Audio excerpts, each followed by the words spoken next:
Olá, bem-vindo de volta ao canal Filmes em Casa com Flávio Strutzel. Hoje eu vou trazer para vocês a minha lista dos 10 piores equívocos do Oscar, do Academy Awards, na categoria Melhor Filme, ou seja, as 10 decisões mais sem noção do comitê que seleciona o melhor filme do ano. Mas é claro que essa é só a minha opinião. Você pode discordar, você pode ter uma lista diferente, você pode, na verdade, concordar com o Oscar na premiação de muitos dos filmes que eu considerei inferiores, e você pode achar que muitos dos filmes que eu disse que são injustiçados são, na verdade, filmes ruins ou que não mereciam ganhar. Mas é a minha lista e vamos a ela.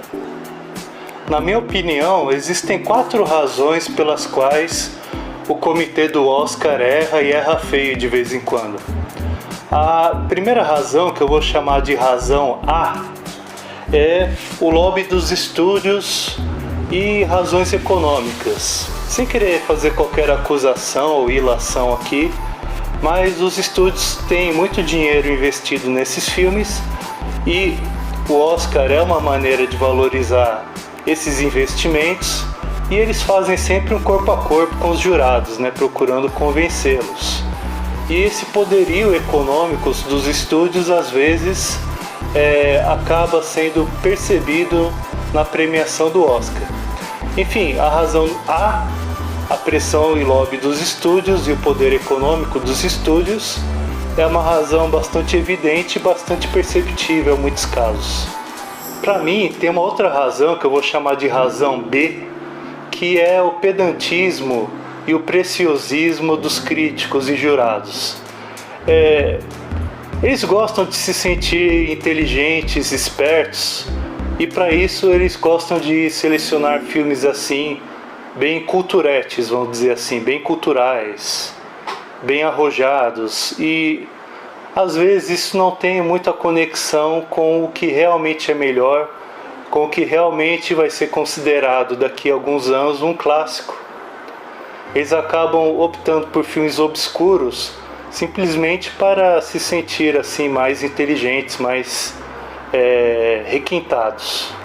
A razão C aqui da minha lista para esses equívocos na hora de escolher o melhor filme está conectada com a razão B, que é uma rejeição à cultura pop.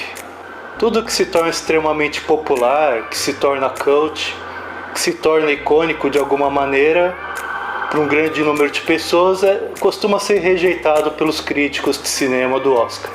E a minha quarta razão, a razão D, que está se tornando cada vez mais comum, mas que sempre existiu, são as razões ideológicas ou políticas, Essas razões ideológicas, elas têm uma conexão com o fato da maioria dos críticos de cinema serem identificados com a esquerda. Por exemplo, se um filme tem um roteiro que tem muita crítica social, especificamente crítica social às camadas mais abastadas, esse filme tende a ser preferido no lugar de filmes que não têm esse elemento.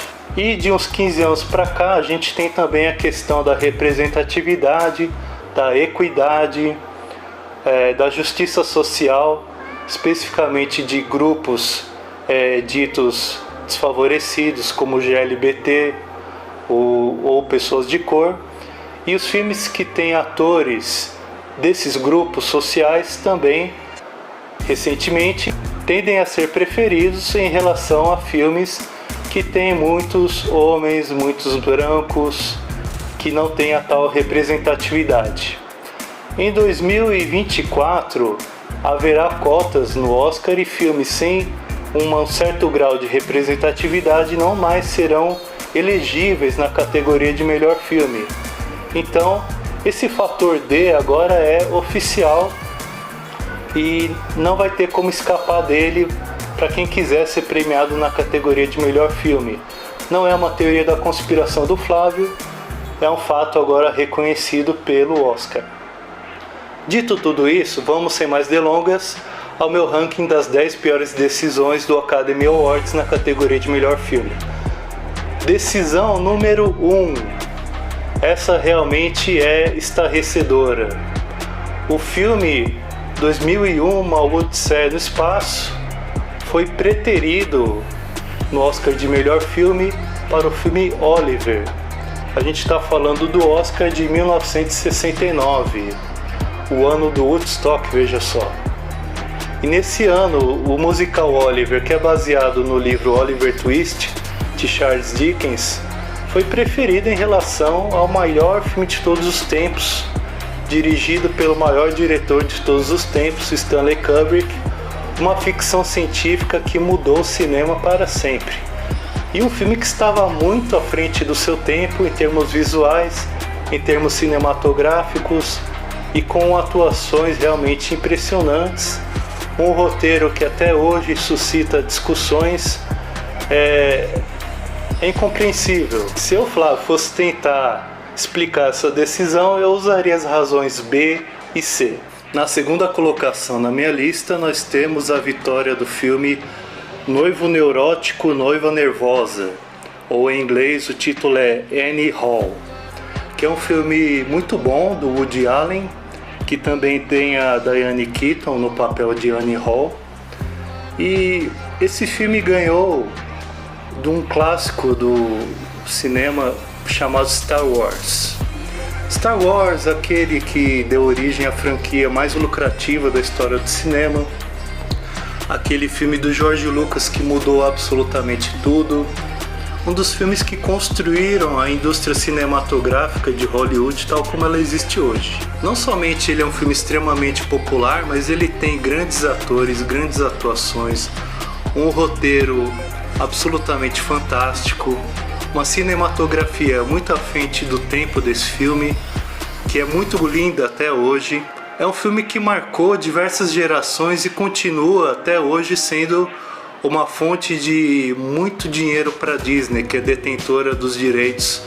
Um roteiro assim muito inovador, excelentes atores como por exemplo Alec Guinness e Harrison Ford, entre vários outros. Vale a pena destacar também a trilha sonora absolutamente fantástica, envolvente, que esse filme tem. Enfim, são tantos aspectos que Star Wars é melhor que o Annie Hall do Woody Allen, que é realmente uma covardia.